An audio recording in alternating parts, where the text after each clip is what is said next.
Baik, Assalamualaikum warahmatullahi wabarakatuh. Waalaikumsalam warahmatullahi wabarakatuh. Selamat sore semuanya.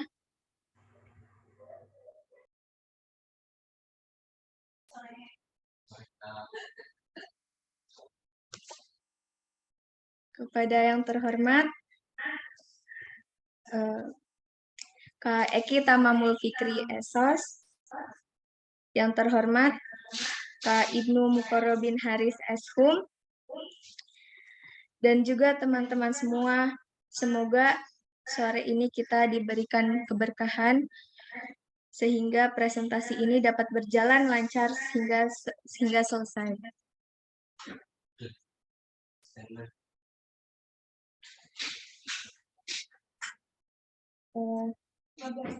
Baik, saya akan membacakan sedikit peraturan presentasi kali ini.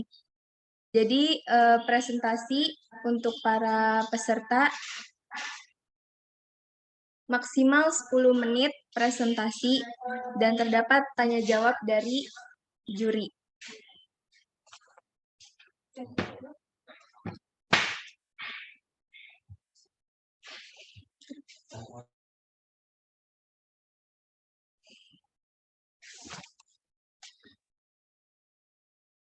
Baik, peserta pertama disilakan kepada Yuda Pratama dari Institut Master Pekanbaru. Waktu dan tempat, silakan.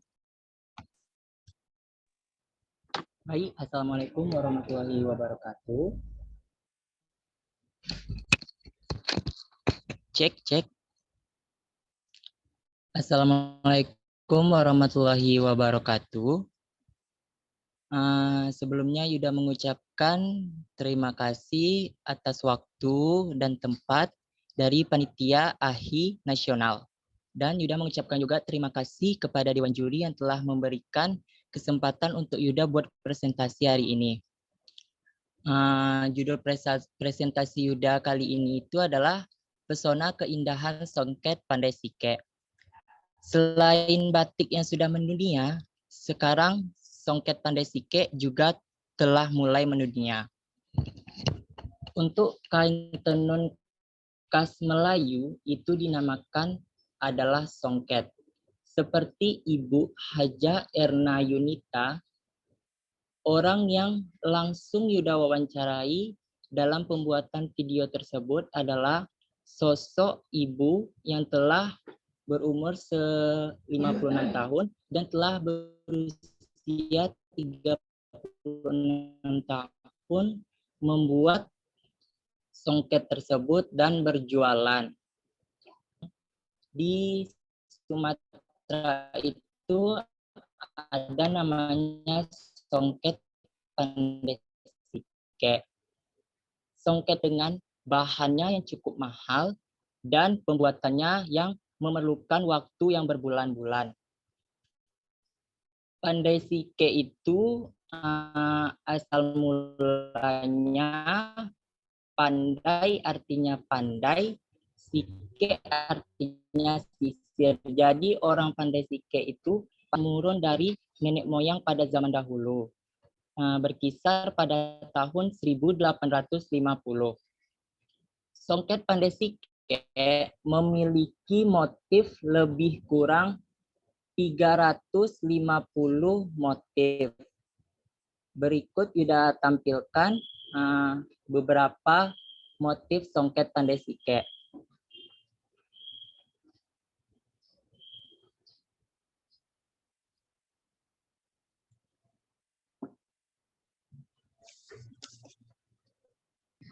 Nah, contoh motif pandai sike itu yang pertama ada itik pulang petang, yang kedua ada pucuk rebung, yang ketiga ada lapia ampe, yang keempat ada atur bada, yang kelima ada kunang-kunang, yang keenam ada biji mentimun, dan ketujuh ada namanya tampuak manggis. Ini hanya beberapa contoh motif songket pandai sike. Selanjutnya, songket pandai sike tergolong barang mewah melihat bahannya yang mahal serta produksinya yang tak sebentar. Harga songket Pandai-Sike itu berkisar dari harga 2 juta sampai dengan 15 juta. Semakin sulit motif yang dibuat atau permintaan dari customer, semakin mahal pula upah dan harga jual songket tersebut. Untuk motif yang sulit, pengerjaannya itu bisa mencapai 7 bulan. Sedangkan motif yang mudah, pengerjaannya itu hanya cukup 2 bulan saja. Itu tidak ada hari libur. Jadi pengerjaannya itu adalah everyday.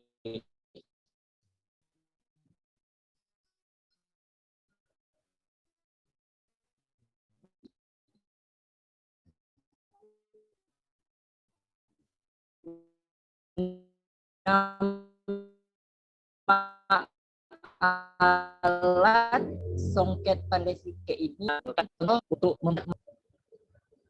ini adalah contoh alat untuk menenun Pandai-Sike. Nah, di sini tidak hanya sekedar membentangkan benang, tetapi kita harus pandai juga mengukir, mencukia. Di songket itu ada namanya mencukia. Alatnya itu terbuat dari bambu yang diruncingkan ujungnya, itu ada tekniknya, bukan sembarang. Jadi disitulah kita bisa membuat teknik yang kita hasilkan gambarnya. Bahan membuat songket itu ada 3. Yang pertama ada katun, yang kedua ada sutra, yang ketiga ada benang emas. Untuk katun dan sutra itu masih dari Sumatera bahannya, sedangkan benang emas itu impor dari India dan Jepang. Sosok penenun songket Pandai-Sike diabadikan dalam pecahan uang 5.000 rupiah yang lama. Berikut Yuda tampilkan foto berikut. Songket Pandai-Sike ini pun dihargai oleh pemerintah Republik Indonesia dan diabadikan dalam pecahan uang 5.000 rupiah yang lama. Dalam selendang ketika sudah menjadi songket itu kurang lebih 880 helai benang. Kini songket tak hanya diaplikasikan pada selendang saja, tetapi penenun songket Pandai-Sike sudah mengaplikasikannya ke produk seperti tas, sepatu, gaun modern, dan taplak meja. Pandai-Sike tidak hanya itu aja. Pandai-Sike dalam beberapa bulan yang lalu berhasil membuat parade 1.000 motif songket yang dimeriahkan oleh wali nagari, masyarakat Pandai-Sike, penduduk Pandai-Sike. Berikut Yuda tampilkan video parade 1.000 songket di Pandai-Sike.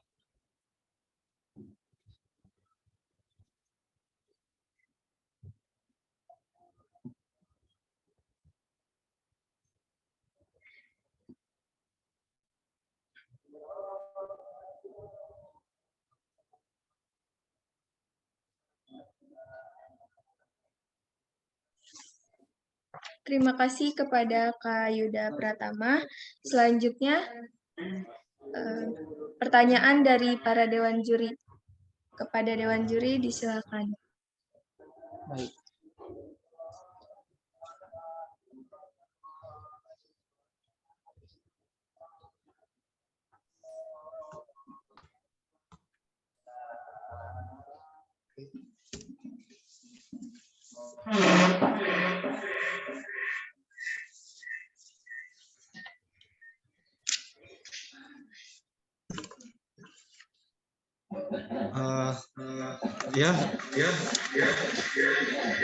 Kita mau tanya kepada Yuda Pratama yang membuat tentang songket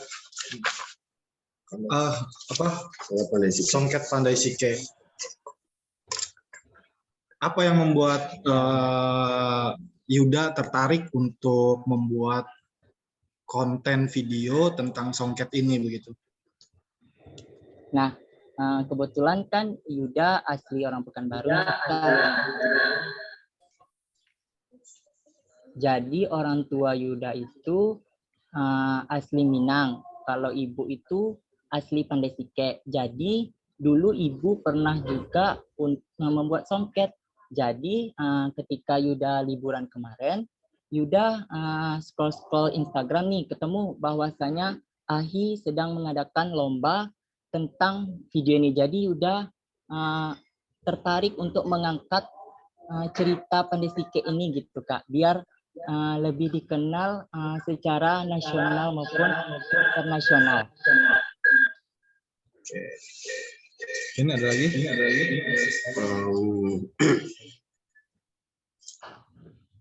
Teknis ya halo Kak Yuda, jelas ya terdengar suara saya? Ya Kak, jelas. Oke. Beberapa hal teknis yang bakal saya tanyain, terutama di wilayah desain produksi. Kak Yuda ini mulai bikin video itu strukturnya kayak gimana sih? Atau riset dulu kah? Atau memang langsung aja gitu turun ke lapangan langsung ambil gambar gitu? Atau gimana?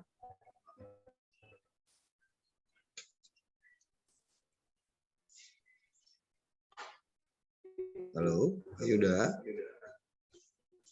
Suara saya masuk?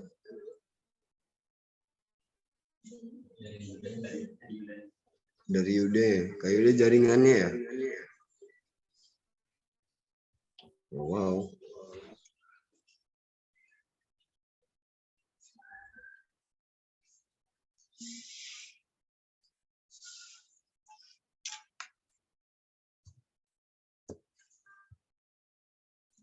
Masih tersambung, boleh kabarin Kak Yuda-nya? Halo Kak. Halo Kak Yuda. Ya halo. Pertanyaan dari saya, struktur produksinya. Desain produksi Kak Yuda itu kayak gimana sih? Maksudnya lebih ke buat videonya gitu Kak? Pas buat videonya tuh Kak Yuda tuh riset dulu kah sebelum akhirnya ngambil gambar atau memang langsung ambil gambar aja atau gimana? Kebetulan itu semalam lagi liburan Kak di kampung Mama. Jadi Yuda itu kemarin itu ingin mengangkat cerita ini. Jadi kebetulan masih di daerah itu, Yuda langsung ke pegiatnya untuk wawancarai tentang songket Pandai-Sike itu Kak. Jadi di situ langsung Yuda rekam video, Yuda edit gitu.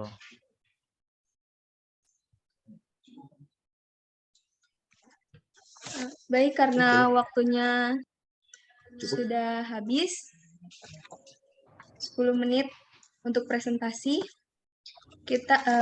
saya sebagai moderator akan memanggil peserta selanjutnya.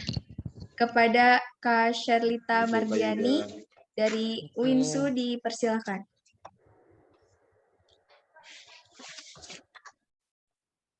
Baik, Assalamualaikum warahmatullahi wabarakatuh. Sebelumnya kakak-kakak, abang-abang dengar suara saya atau enggak? Ada masuk? Ya silakan.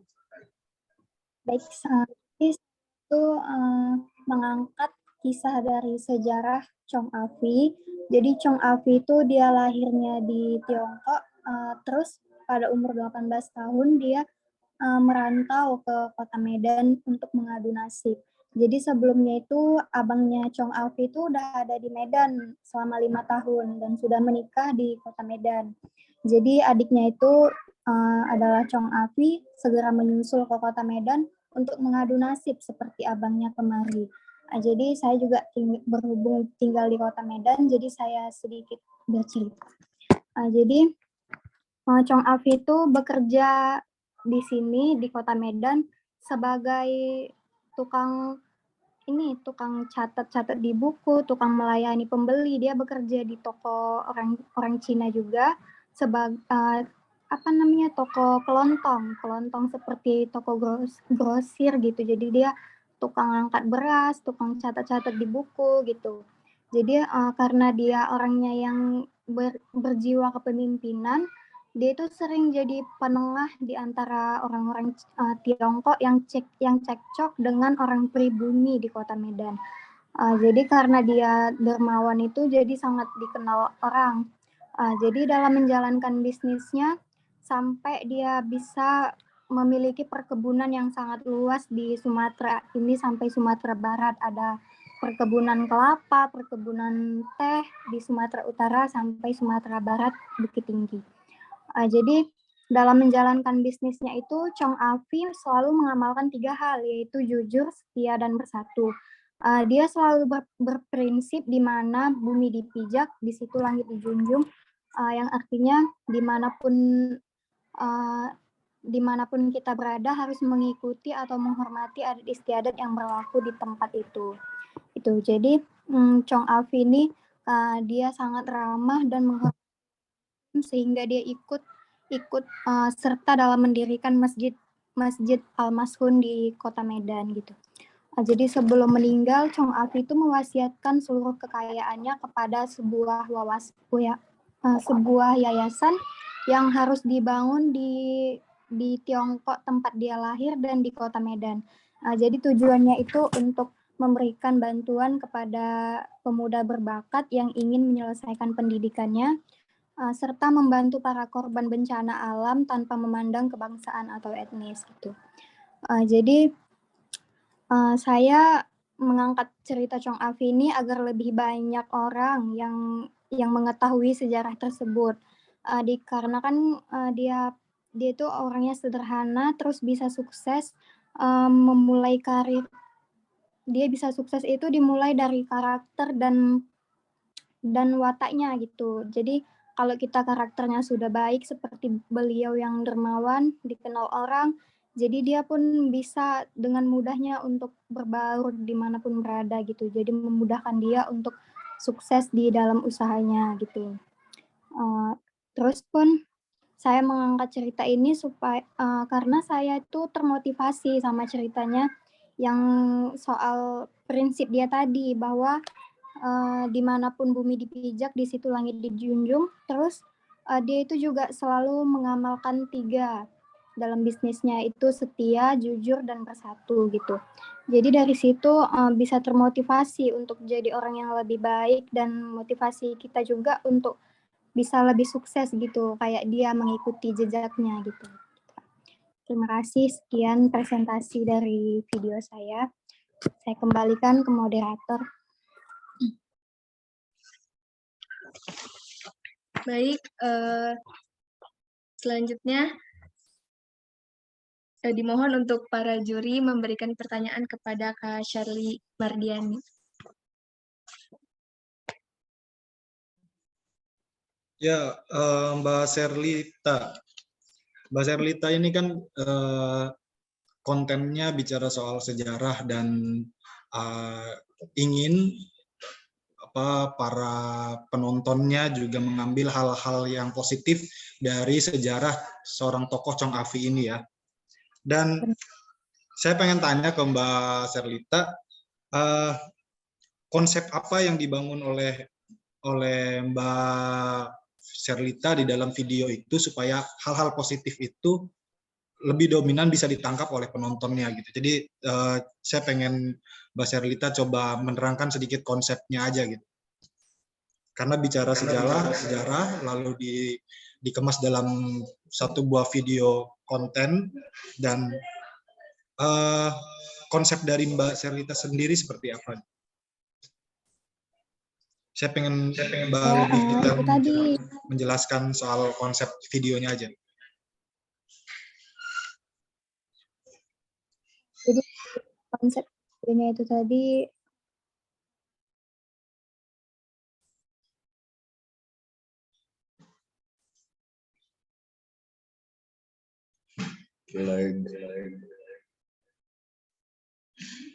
Nggak lagi?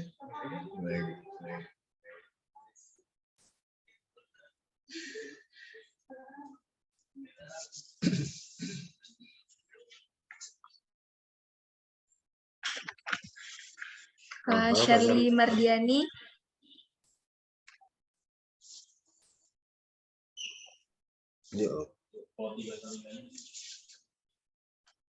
Sarita.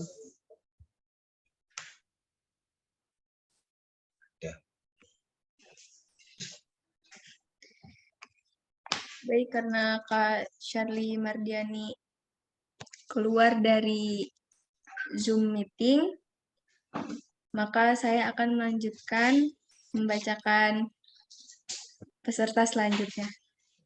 Peserta selanjutnya adalah Adri Sabila Ulah dari SMPIT Akmala Sabila. Kepadanya disilakan. Bismillahirrahmanirrahim. Saya Adri Sabila Ula. Di sini akan memaparkan isi video yang saya kirimkan dengan judul Tradisi Keagamaan di Bumi Cirebon. Dalam video ini saya menekankan kepada yang menonton, tujuannya adalah untuk agar lebih mengenal lagi tradisi-tradisi apa aja yang ada di Cirebon.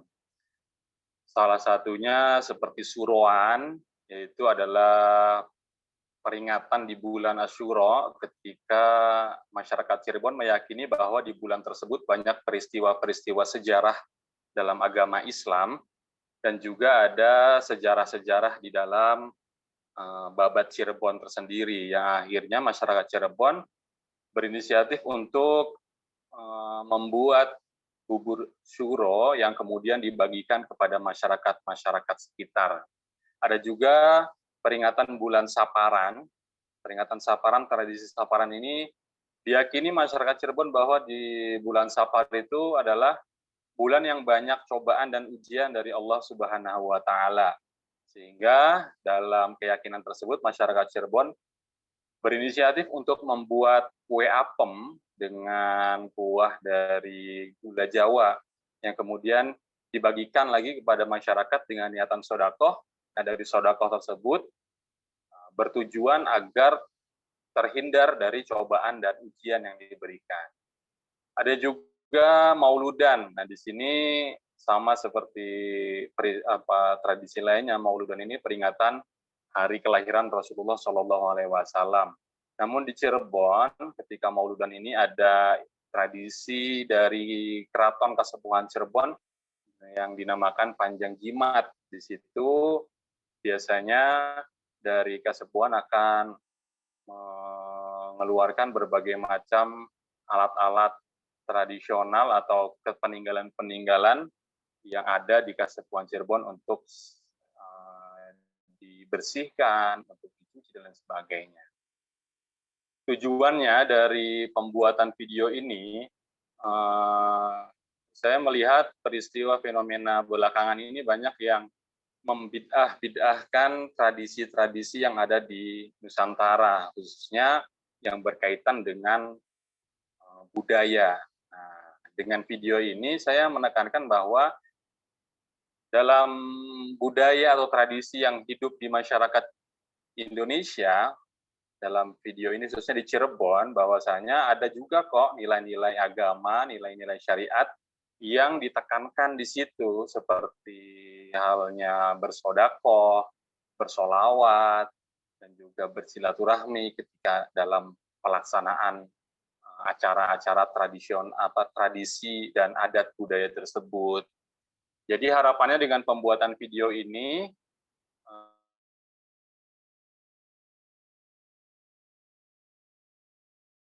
bisa menginfluence masyarakat luas, ya, itu tidak 100% buruk atau keluar dari jalur agama, tapi justru merupakan jalur kita sebagai khususnya umat muslim untuk bisa memasukkan nilai-nilai yang ada di dalam agama sehingga bisa berasimilasi dengan budaya dan hidup di masyarakat, sehingga menimbulkan beberapa nilai-nilai baik yang bisa memberikan manfaat pada masyarakat luas.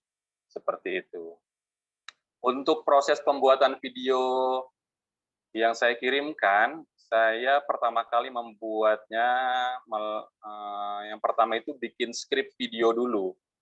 Jadi bikin skrip, alurnya mulai scene 1 sampai akhir, Dari situ saya lihat ada beberapa properti yang harus disiapkan, maka saya setelah buat skrip, saya membuat properti-properti seperti misalkan kalender yang berlogokan AHI, kemudian mengumpulkan topeng-topeng khas Cirebon, kemudian membuat majalah yang saya gunakan dalam video itu hanya sebatas properti aja. Jadi print out dulu, kemudian ditempel di majalah bekas, beberapa halaman yang sesuai dengan konten yang mau saya sampaikan. Setelah selesai properti, kemudian saya set lokasi syutingnya. Lokasi syuting itu hanya dalam satu ruangan, di ruangan kantor saya. Sudah set lokasi sesuai dengan skrip video, kemudian tag video. Setelah tag video, seleksi video yang sudah di tag itu, ada yang mungkin pencahayaannya kurang, atau mungkin miring, dan lain sebagainya. Setelah seleksi video, tag voice, ambil suara untuk narasinya, kemudian diedit, dan yang terakhir dicek hasil editan itu, kemudian saya upload, saya kumpulkan di Google Drive panitia. Terima kasih. Baik, terima kasih kepada Kak Adri yang telah mempresentasikan karyanya. Selanjutnya, dipersilakan kepada para juri untuk memberikan pertanyaan kepada Kak Adri. Halo, selamat sore. Ya. Pak Adri ya? Ya. Pak Adri kayak guru nih ya, Pak? Iya, saya guru, Mas. Alhamdulillah. Ada beberapa pertanyaan, mungkin ini di wilayah teknis di di pembuatan video. Yang saya lihat dari beberapa waktu kemarin, melihat hasil video Pak Adri, footage-nya itu diambil sama nggak Pak waktunya? Atau memang ada yang diambil dulu gitu, data-data yang udah ada baru digabungin atau seperti apa? Untuk itu kan ada flashback ketika saya lihat majalah, kemudian ada ilustrasi. Nah, ilustrasinya itu adalah kegiatan-kegiatan yang lama memang. Jadi dari segi kualitas videonya juga masih kurang. Jadi untuk ilustrasinya itu bukan yang kemarin, itu dilakukan ketika agenda rutinan di wilayah saya. Gear-nya beda ya Pak ya? Maksudnya saat Bapak ngambil yang di kamera yang di ruangan sama yang di lapangan itu kameranya beda? Kameranya beda. Kalau yang di ruangan ini kan pakai HP ini. Kalau yang ilustrasi itu pakai HP lama. Oke, makasih banyak Pak. Ya, terima kasih. Oh, cukup itu, terima kasih banyak Pak Adri. Ya.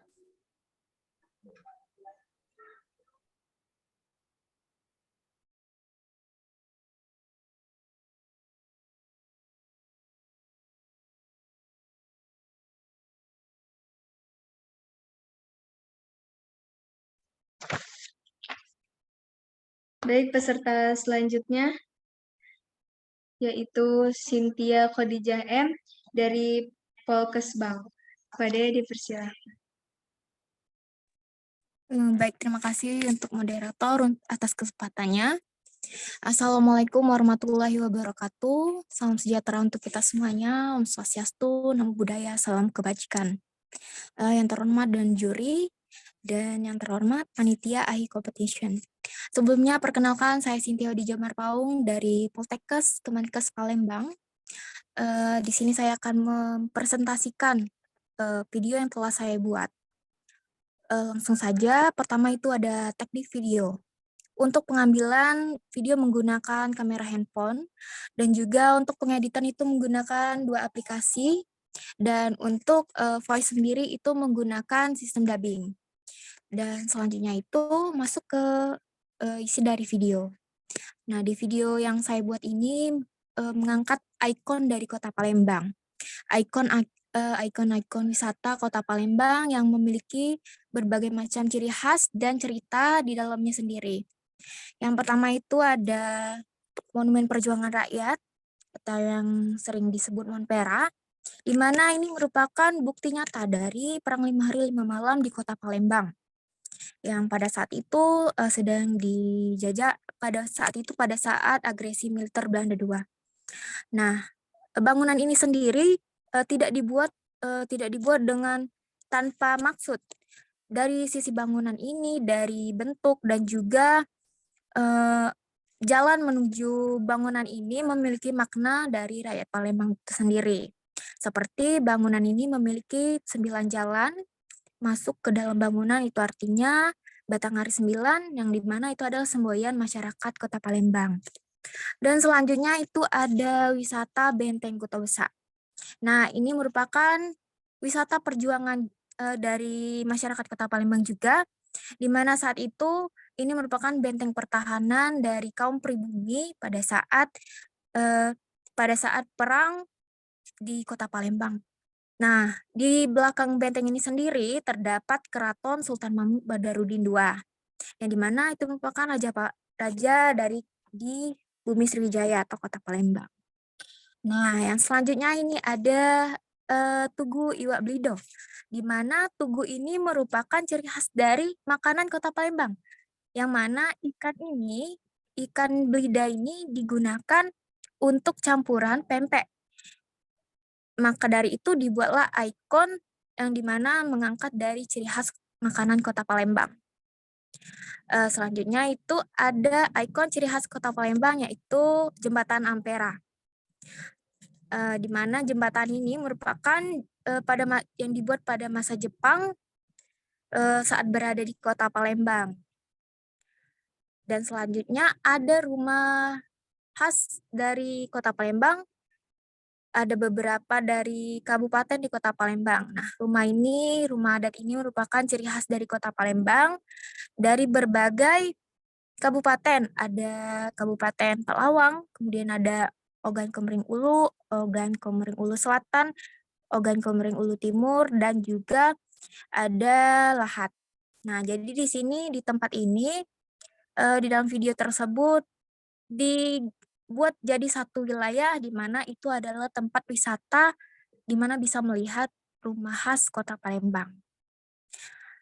Tujuan dari pembuatan video ini, saya ingin memperkenalkan wisata budaya yang ada di Kota Palembang, di mana wisata tersebut memiliki banyak makna di dalamnya, memiliki banyak cerita yang unik, bersejarah, dan juga dengan ciri khas Kota Palembang, dan juga tidak terlepas dari perjuangan dari bangsa Indonesia pada saat meraih kemerdekaan. Nah, untuk pengambilan video ini sendiri, ini diambil dalam 1 hari Untuk Cynthia Khadijah Marpaung, mohon maaf, time is over. Baik, saya akhiri. Wassalamualaikum warahmatullahi wabarakatuh. Baik, terima kasih. Selanjutnya, yaitu Didi Maulana dari Untirta. Kepada Didi Maulana, dipersilakan. Baik, mohon maaf, apakah suara saya terdengar, Kak? Ada masuk. Baik, bismillahirrahmanirrahim. Assalamualaikum warahmatullahi wabarakatuh. Yang terhormat kepada para panitia, ahli competition, dan juga para dewan juri yang sudah mempersilakan saya. Perkenalkan, nama saya Didi Maulana. Saya dari Universitas Sultan Ageng Tirtayasa, Provinsi Banten. Di sini saya ingin menjelaskan terkait video yang saya buat untuk diperlombakan pada perlombaan ini, yaitu saya mengangkat tema tentang debus, di mana seperti yang telah kita ketahui bersama bahwasanya debus ini merupakan salah satu kesenian tradisional yang ada di Indonesia. Nah, debus ini saya angkat karena belum banyak masyarakat Indonesia yang tahu tentang kesenian ini, sehingga perlu kita jaga dan informasikan kepada halayak ramai, halayak masyarakat luas, sehingga mereka bangga gitu dengan kesenian ini, di mana kesenian ini berasal dari Provinsi Banten, khususnya masyarakat Sunda Banten gitu ya, yang ada di Banten.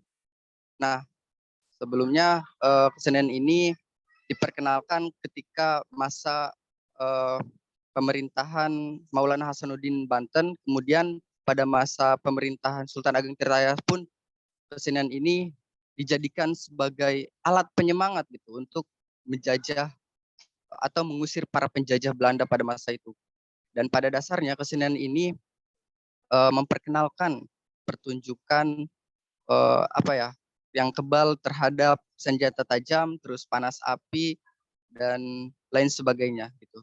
Intinya banyak yang mengatakan bahwasanya kesenian debus ini juga bisa dikaitin dengan sulap atau magis, khususnya magis Islam, karena pada dasarnya kesenian ini mengaitkan unsur religius juga gitu.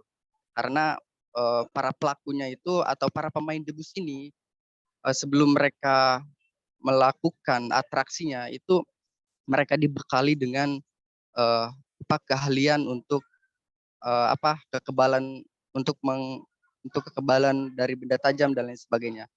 Di antaranya mereka harus menjalankan puasa misalnya, terus melakukan ritual-ritual keagamaan yang ada sesuai dengan ajaran Islam gitu.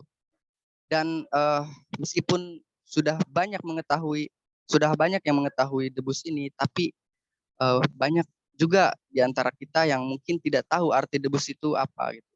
Dan arti debus ini dilakukan secara serampangan saja gitu ya. Karena ada yang mengatakan bahwa debus ini kepanjangan dari zikiran, doa dan sholawat. Dan kemudian di sini poin utama yang ingin saya sampaikan pada video ini adalah ingin memperkenalkan kepada masyarakat Indonesia sehingga kita bisa melestarikan kesenian yang ada di Indonesia, khususnya saya sendiri yang ada di Provinsi Banten gitu ya. Sehingga kita bangga dengan kesenian yang ada di Indonesia dan merasa memiliki gitu. Dibandingkan banyak masyarakat kita, mungkin anak-anak muda yang sudah terkikis gitu ya, sudah melupakan kesenian-kesenian kita, mungkin lebih mengidolakan kesenian yang ada di negara luar, misalnya negara barat dan lain sebagainya. Dan ini patut kita banggakan. Kemudian dalam teknis pembuatan video, saya menggunakan beberapa aplikasi atau beberapa software, yaitu software yang ada di laptop dan juga yang ada di HP. Untuk audio sendiri, saya menggunakan aplikasi Lexis Audio Editor untuk menghilangkan noise atau noise gitu ya, semacam suara yang mengganggu, kemudian untuk menaikkan kompresor juga sehingga suaranya lebih kuat didengar.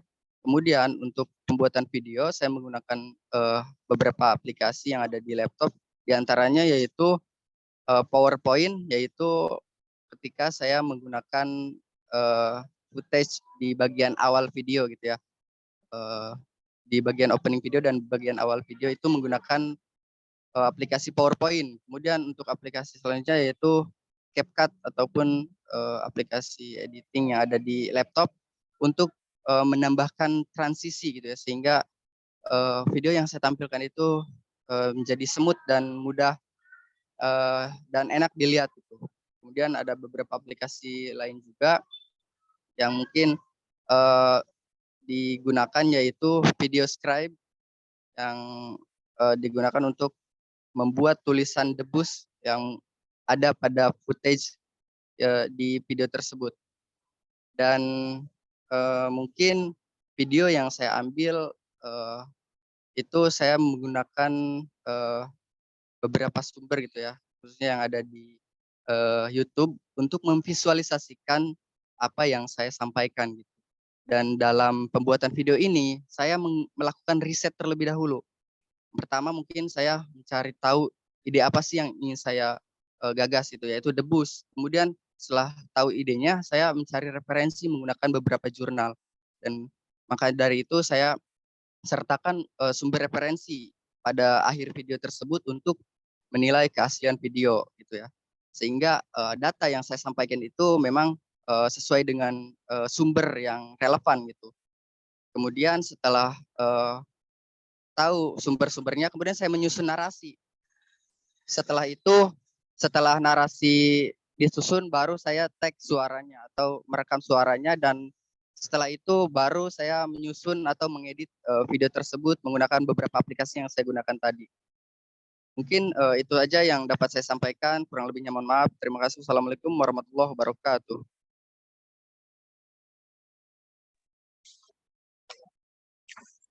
Baik, selanjutnya adalah presentasi dari Sheila Safira Syifa N dari IAIN Kudus. Pada dipersilakan.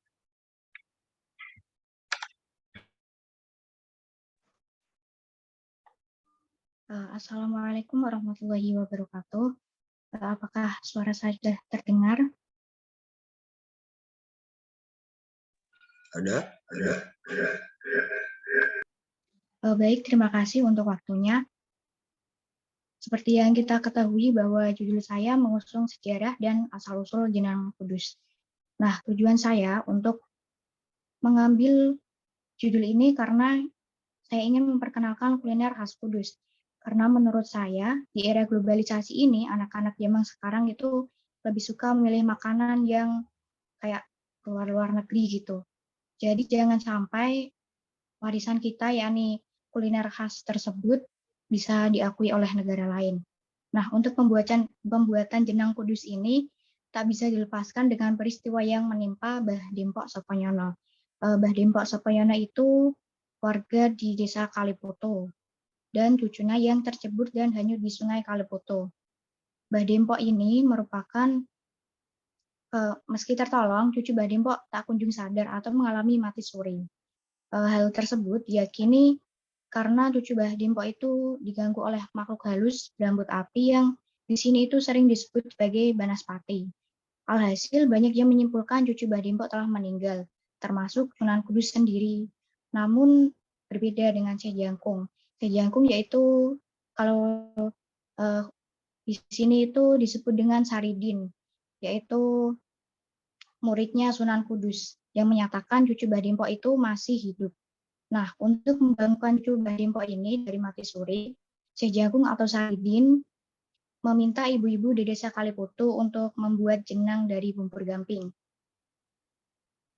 Nah, kenapa dinamakan bubur gamping? Karena makanan tersebut terbuat dari gamping, beras, garam, dan santan kelapa, yang warnanya itu hampir menyerupai gamping. Nah, setelah disuapi jenar bubur gamping itu, bocah itu hidup kembali. Karena hal itu, Mbah Dempok amatlah senang dan bersyukur. Kejadian tersebut membuat Sunan Kudus berucap, Su nek ana rejaning jaman, wong Kaliputu uripe saka jenang. Dalam bahasa Indonesia yaitu, suatu kelak jika kita zaman sudah ramai, orang Kaliputu hidup dari jenang. Nah, sebagai rasa syukur atas berkah dan usaha jenang yang menghidupi masyarakat Kaliputu ini, diadakan kira budaya atau yang disebut tebekan atau arak-arakan jenang yang dilaksanakan pada tanggal 1 Suro atau 1 Muharram. Nah, tradisi tebekan ini merupakan simbol tadi untuk mengungkapkan rasa syukur dan terima kasih kepada Tuhan atas keberhasilan masyarakat di bidang usaha jenang yang diperingati pada tanggal 1 Muharram tersebut. Sebelum itu ada pun perkembangan jenang sebelum sampai saat ini, yaitu yang pertama ada jenang Mubarak Kudus yang dirintis oleh Haji Alawiyah dan Haji Mabruri sebagai generasi pertama produsen jenang Kudus. Nah, lokasi penjualannya di desa Kalipoto. Haji Alawiyah dan Haji Mabruri ini memilih untuk mengembangkan jenang dan merintis industri sejak tahun 1910. Karena mereka telah menanamkan nilai-nilai dari yang telah diajarkan oleh Sunan Kudus, yaitu Gus Jigang. Bagus akhlaknya, pintar ngaji, dan ahli berdagang. Jadi, dulunya Sunan Kudus juga telah menuntun para pengikutnya beserta masyarakat Kudus untuk menjadi orang-orang yang memiliki kepribadian yang bagus, tekun mengaji, dan mau berdagang. Sehingga Gus Jigang ini menjadi falsafah hidup masyarakat Kudus sebagai lokal wisdom dan lokal kultur, serta ajaran moral kehidupan.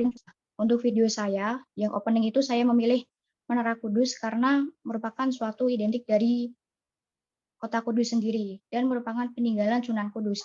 sebagai bukti sejarah proses penyebaran Islam di tanah Jawa.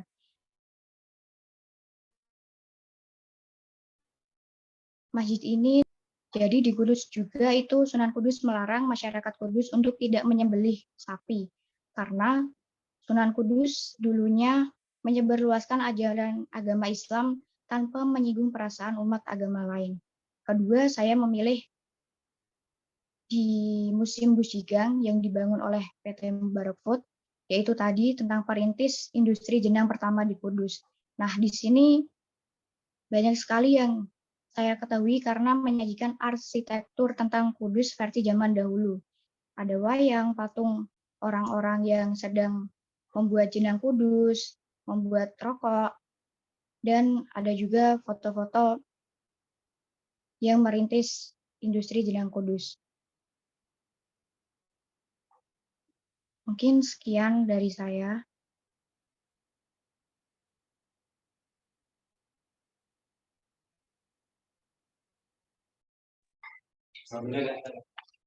Terima kasih kepada Syah Safira Shifanaya yang telah mempresentasikan karyanya.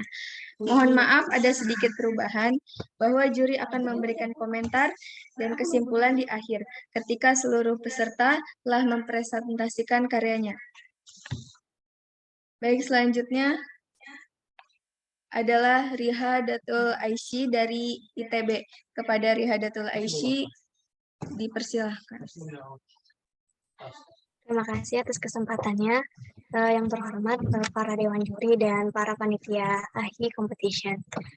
Perkenalkan, saya Rihadatul Aisy dari ITB. Di sini saya membawa tema tentang tari saman. Nah, di sini saya kenapa mengangkat tentang tari saman? Karena tari saman ini salah satu kesenian tradisional Indonesia. Spesifiknya adalah kesenian pertunjukan sudah diakui oleh UNICEF pada tahun 2014 lalu, dan tari saman ini telah dilombakan di tingkat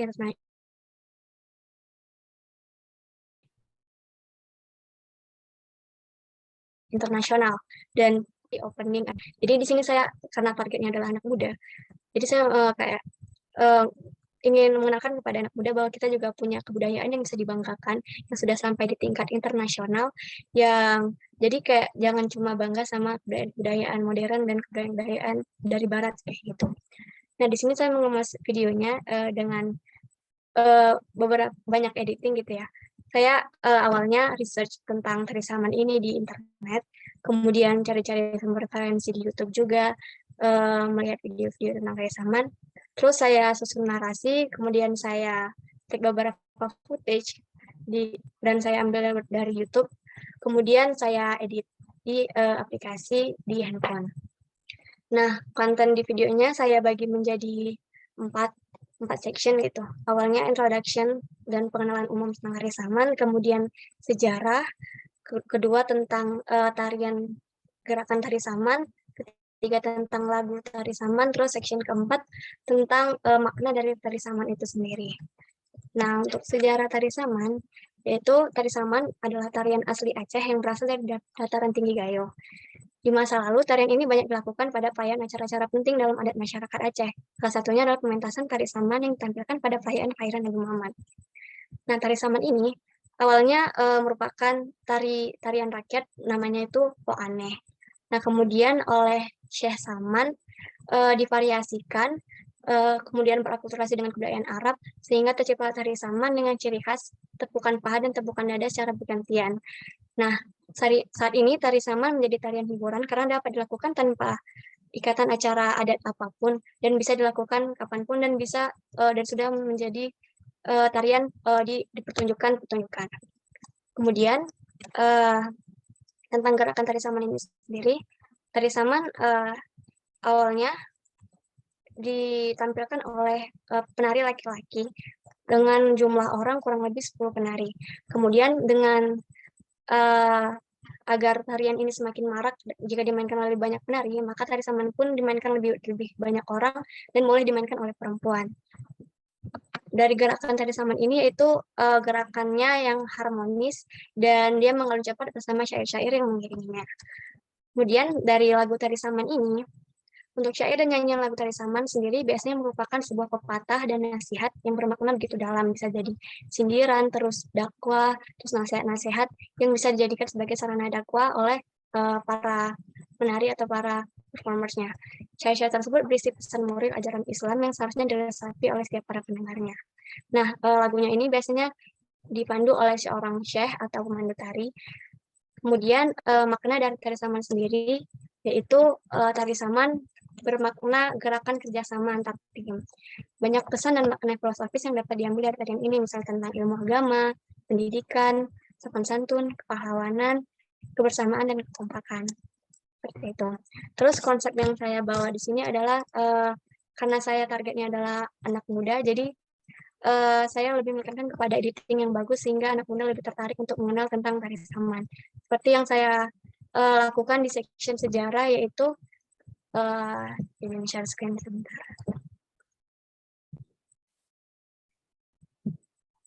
Nah, di section sejarah ini saya menampilkan editan. Ini. Tari Saman merupakan sebuah tarian asal suku Gayo Aceh yang mulai dikembangkan pada abad ke-14 oleh seorang ulama besar. Nah, di section sejarah saya menggunakan animasi kayak penjelasannya melalui lewat buku sejarah kayak gitu, karena sectionnya tentang sejarah. Seperti itu. Sekian dari saya, terima kasih.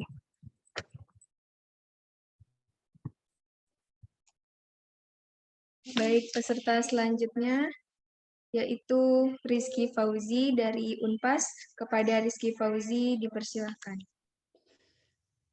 Terima kasih. Bismillahirrahmanirrahim. Assalamualaikum warahmatullahi wabarakatuh. Yang saya hormati Dewan Juri beserta Panitia AHI Video Creative Competition, juga moderator. Sebelumnya izin memperkenalkan diri, nama saya Rizky Fauzi dari Universitas Pasundan Bandung. Sekarang akan mempresentasikan video yang saya ikut sertakan dalam lomba tersebut, AHI Video Kreatif. Untuk judul yang saya ambil yaitu tradisi pertunjukan tentang bela diri pencak silat Bandrong, yang mana dalam pembuatan praproduksi saya selama 1 hari, karena kebetulan dapat info lomba tersebut H-2, saya praproduksi selama 1 hari. Saya coba cari dulu materi setelah saya membaca juknis dari panitia, coba pelajari temanya seperti apa, walaupun mungkin agak kurang dalam segi pembuatan video saya. Temanya seperti apa, terus saya langsung riset itu coba searching ke jurnal-jurnal ataupun yang terpercaya seperti di laman Kemendikbud mengenai pencak silat Bandrong. Nah, setelah dapat materi, kemudian hari itu juga siangnya saya langsung coba konsepkan ke dalam sebuah video. Untuk pembuatan video, saya menggunakan aplikasi Canva dan CapCut. Untuk konsepnya sendiri di sini, saya coba ambil konsep storytelling, yang mana menekankan monolog, saya sendiri yang berdialog. Untuk target dari audiens video yang saya tampilkan itu ditargetkan khusus milenial, anak-anak muda, karena kenapa? Sekarang ini kan nggak semua milenial tertarik ataupun bahkan tahu dengan istilahnya tradisi-tradisi kita di Indonesia, di Nusantara. Kebanyakan sekarang lebih beralih ke yang lebih video-video viral seperti dance, kayak gitu, TikTok dan lain-lain. Nah, setelah dikonsepkan, saya langsung buat untuk tag video di satu ruangan, satu tempat untuk editing dan lain-lain. Kemudian saya lanjut edit di CapCut. Untuk di awal video saya coba tampilkan 10 detik pertama berupa gerakan-gerakan silat Bandrong.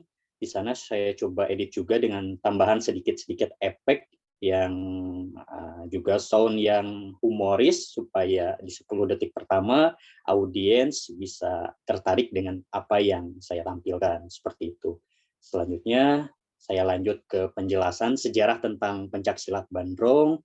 Di sana saya paparkan berdasarkan sumber terpercaya dari Kemendikbud tersebut bahwa pencak silat Bandrong itu berdiri sejak tahun 1500 sebelum Masehi, sebelum lahirnya Kerajaan Kesultanan Banten, dan pencaksilat Bandrong tersebut itu asli dari Banten, seni pertunjukan asli dari Banten. Di pertengahan video saya coba sisipkan visual-visual dari Canva untuk visual tersebut, video tersebut no copyright, sudah free, pakai layanan yang pro juga. Terus di akhir video saya juga tutup pakai pantun supaya lebih berkesan buat para audien. Nah, kenapa demikian saya memilih judul tersebut dan menggagas pencak silat Bandrong, karena pencak silat Bandrong ini sangat unik. Selain perlu dikenalkan ke masyarakat umum, masyarakat Indonesia, karena pencak silat Bandrong ada perbedaan tersendiri dengan pencak silat yang lainnya. Seperti di daerah saya di Bandung ada pencak silat dari aliran Gajah Putih, Kobra, Merpati Putih, dan banyak lagi lainnya. Nah, yang paling patut diacungi jempol juga itu sudah terdaftar di UNESCO untuk pencak silat Bandrong sejak tahun 2014.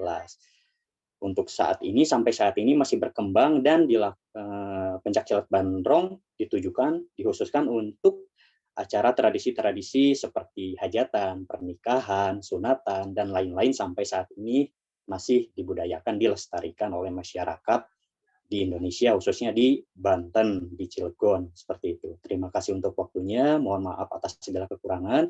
Wassalamualaikum warahmatullahi wabarakatuh. Kembali ke moderator.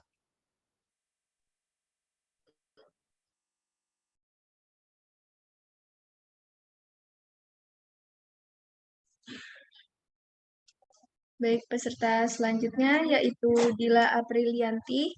Kepada Dila Aprilianti dari IPB dipersilahkan. Terima kasih kepada MC. Assalamualaikum warahmatullahi wabarakatuh. Selamat sore semuanya. Di sini saya akan mewakili kelompok saya dengan judul karya Adiwarna Kagunan. Sebelumnya saya terima kasih kepada yang terhormat Dewan Juri yang telah memberikan penilaian kepada karya kami, dan terima kasih kepada panitia yang telah mempersilahkan kami mempresentasikan karya kami. Di sini saya akan mempresentasikan tentang video saya yang berjudul Adiwarna Kagunan, yaitu yang berarti adiwarna sebegitu indahnya, dan kagunan memiliki arti seni yang berasal dari bahasa Jawa. Di sini saya akan menceritakan tentang Indonesia karena memiliki daya tarik dari mancanegara dengan budaya, daerah, dan kesenian. Jadi kesenian di Indonesia mencerminkan kehidupan masyarakat serta identik dengan karya seninya. Di sini kami memilih wayang dikarenakan wayang merupakan salah satu puncak seni budaya bangsa Indonesia yang paling menonjol di antara banyak karya budaya lainnya. Wayang meliputi seni peran, seni suara, seni musik, seni lukis, seni pahat, dan juga seni perlambang. Serta wayang juga merupakan media penerangan dakwah, pendidikan, hiburan, pemahaman, filsafat, serta hiburan. Oleh karena itu, wayang dianggap memiliki nilai sangat berharga dan pembentukan karakter dari jati diri bangsa serta peradaban Indonesia. Selanjutnya adalah tari kecak. Jadi tari kecak ini adalah seni tari yang berasal dari Bali, di mana tari kecak ini memiliki kesan yang selalu diminati oleh wisatawan domestik maupun internasional ketika mengunjungi ke Bali. Jadi tari kecak ini biasanya dilakukan oleh puluhan laki-laki bertelanjang dada yang mengenakan kain kotak-kotak di pinggang hingga atas dengkul yang dipentaskan di beberapa desa saja. Salah satunya adalah Desa Bona dan Gianyar. Makna nilai moral dari tarian kecak inilah yang memberikan rasa tulus akan menang dengan doa dan juga kesungguhan. Jadi, konsep video ini memberikan informasi terhadap identitas budaya Indonesia, sebagaimana Indonesia adalah negara kepulauan yang memiliki keragaman budaya, ras, suku bangsa, kepercayaan, agama, dan juga bahasa. Dengan sesuai semboyan kita, Bhinneka Tunggal Ika, maka meskipun memiliki keberagaman budaya, Indonesia tetaplah satu. Keragaman yang ada di Indonesia adalah kekayaan dan keindahan bangsa Indonesia. Kurang lebihnya mohon maaf apabila ada kesalahan kata dari kami. Terima kasih. Assalamualaikum warahmatullahi wabarakatuh. Saya kembalikan kepada MC.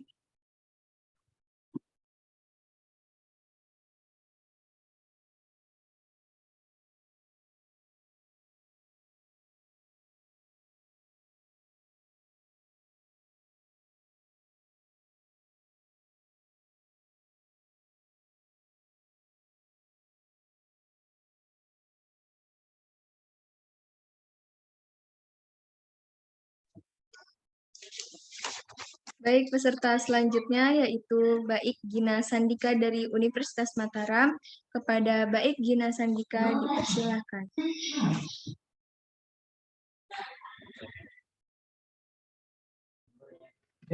Ada argumen. Baik, bismillahirrahmanirrahim.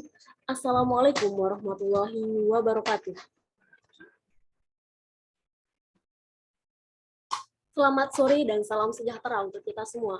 Yang terhormat, Dewan Juri Lomba AHI Nasional 2022. Rekan-rekan panitia dan rekan-rekan finalis yang saya banggakan. Pepatah pernah mengatakan, tak kenal maka tak sayang. Maka izinkan saya, Baik Gina Sandika Tana Putri dari Universitas Mataram, mengangkat tema tentang tradisi Nusantara, Desa Marong.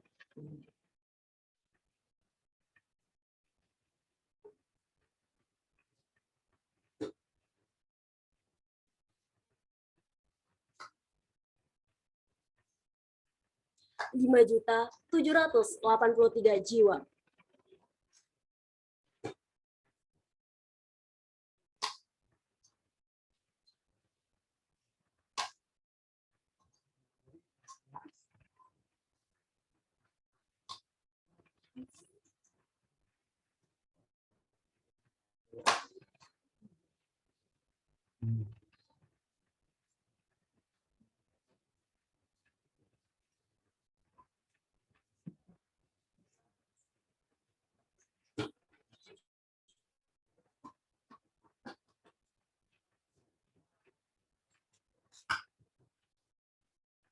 Desa Siu Banyu Penyuci.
Hanya Nike yang bisa Tiang sampaikan.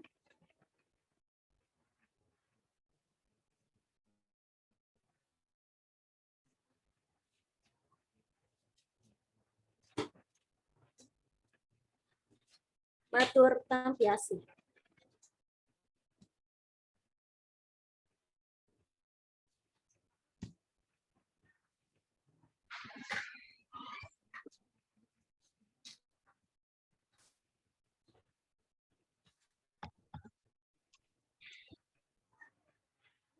Baik, terima kasih kepada seluruh peserta yang telah mempresentasikan karyanya.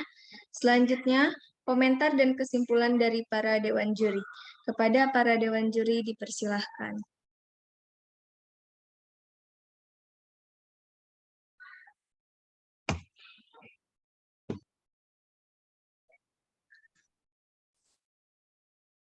Oke.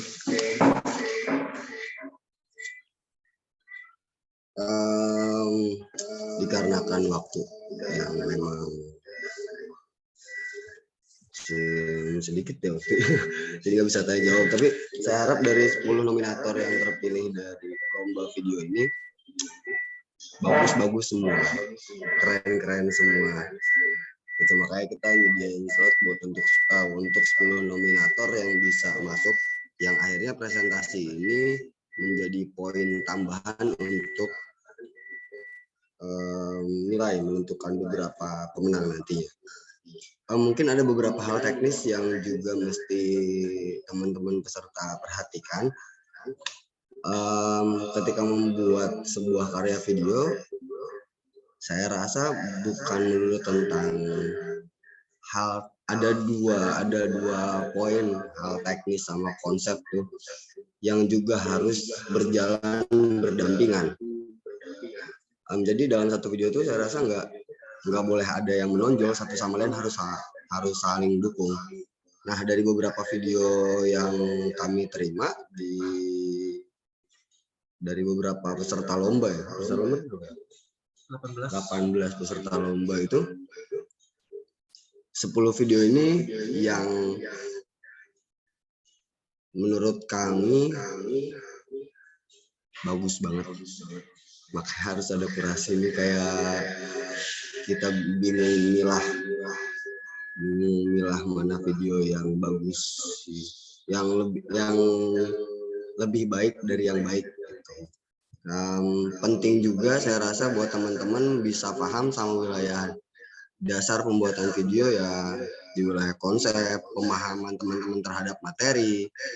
Banyaknya kayak tadi tuh referensi itu kayak dari Google, terus dari Google dibaca langsung dibuat video. Mungkin di lain waktu dengan kesempatan yang lain, teman-teman ketika membuat video juga bisa terjun ke lapangan untuk bisa paham dengan subjek dalam video yang harus diangkat. Itu belum lagi ada beberapa video yang kemarin kami lihat, ketika memang ngambil sumber dari YouTube, saya harap komunikasi dengan si pembuat, si pemilik sumber video tersebut juga sudah ada kayak udah dapat izin buat pakai videonya gitu. Udah ada itunya belum ya? Saya khawatirnya cuma melihat dari YouTube terus download videonya terus dicampur sama video teman-teman. Saya rasa itu etika karya. Mungkin di wilayah teknis juga diharap diperhatiin nanti di lain waktu. Semoga kita bisa ketemu lagi di wilayah teknis kayak tadi. Mungkin footage bolehlah misalkan di waktu yang berbeda, minimal di wilayah estetika visual kayak grading warna, tone warnanya itu juga harap dibalance gitu. Segitu mungkin dari saya. Dari Kalbin tambahan ya, mungkin tambahan aja sedikit aja. Ke-10 peserta ini bicara konsep, latar belakang, dan tujuannya itu sangat menarik dan sangat baik begitu, karena bicara soal tradisi, sejarah, dan budaya yang ada di Indonesia.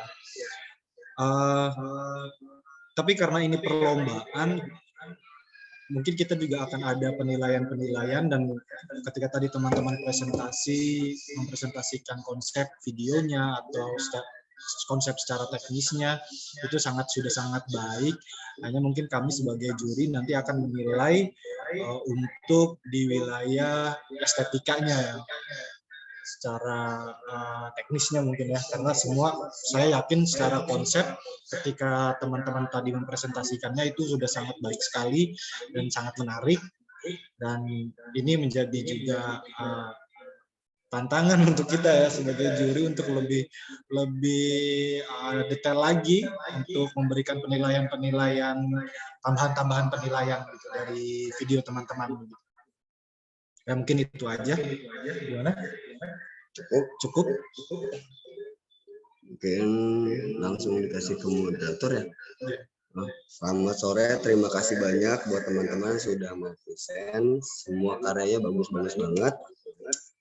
Saya harap ini bukan jadi momen terakhir teman-teman untuk terus buat karya ke depannya. Semoga terus produktif ke depannya. Dan di lain kesempatan semoga kita bisa bertemu kembali. Itu, terima kasih banyak. Baik, terima kasih kepada Dewan Juri yang telah menyampaikan komentar dan kesimpulan yang insya Allah bermanfaat untuk kita semua. Selanjutnya ada sedikit dari saya, tetap semangat dan terus berkarya. Semoga karya yang dibuat dapat dikenal dan bermanfaat bagi orang banyak, agar orang-orang sekitar dapat mengetahui betapa kayanya budaya di Indonesia ini. Terima kasih.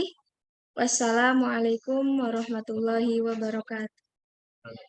Sebelum ditutup, ini kita ada sesi foto-foto dulu ya.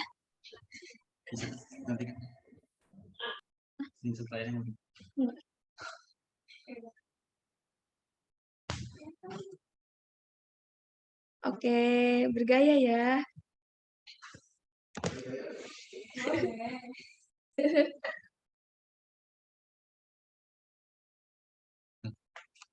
Oke. Satu, dua, tiga. Satu, dua, tiga. Satu kali lagi, 1, 2, 3. Terima kasih banyak.